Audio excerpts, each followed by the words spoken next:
Greetings world. We are anonymous. Turkish Prime Minister Erdogan has shut down Twitter, sparking a general outrage.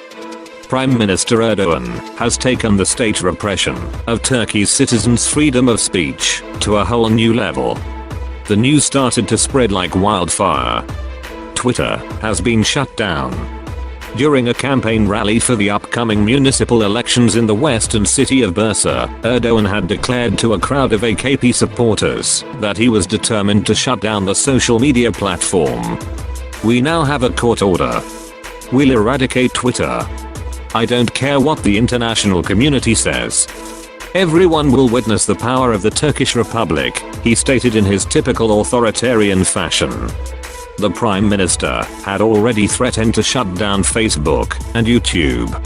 These mediums had been used to share and spread the leaked telephone calls between himself and his son Bilal, discussing how to zero out the millions of dollars of stolen cash they had hidden at their homes.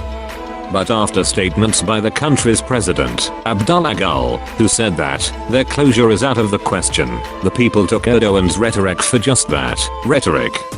No one expected this blatant closure of one of the country's main communication systems.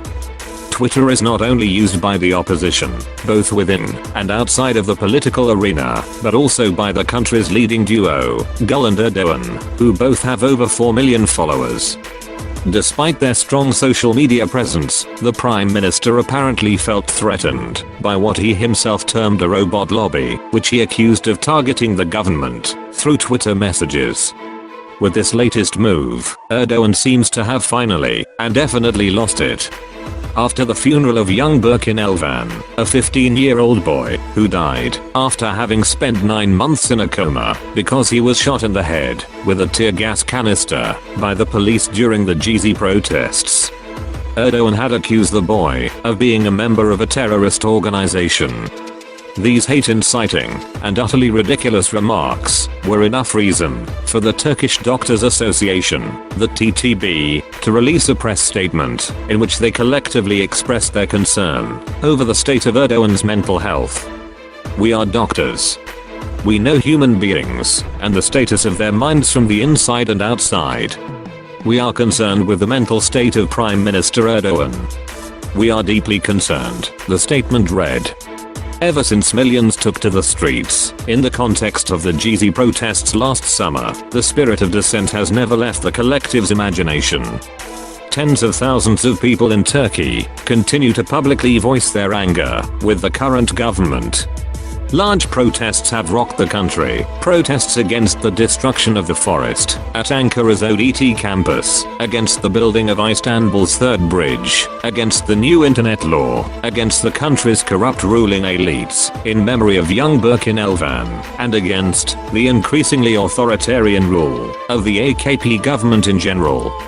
The closure of Twitter is only the latest attempt by the AKP to crack down all voices of dissent. In a country which jails more journalists than any other country in the world, the freedom of speech provided by online social media platforms was like taking a breath of fresh air amidst the toxic fumes of the increasingly authoritarian neoliberal and consumerist swamp Turkey has turned into.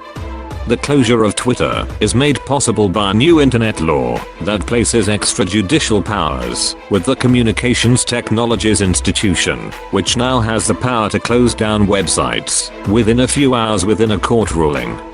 However, the people of Turkey have proven to be as defiant online as they are on the streets, and the reports of the closing down of Twitter were followed closely by links to VPN services and DNS servers that could be used to circumvent the ban.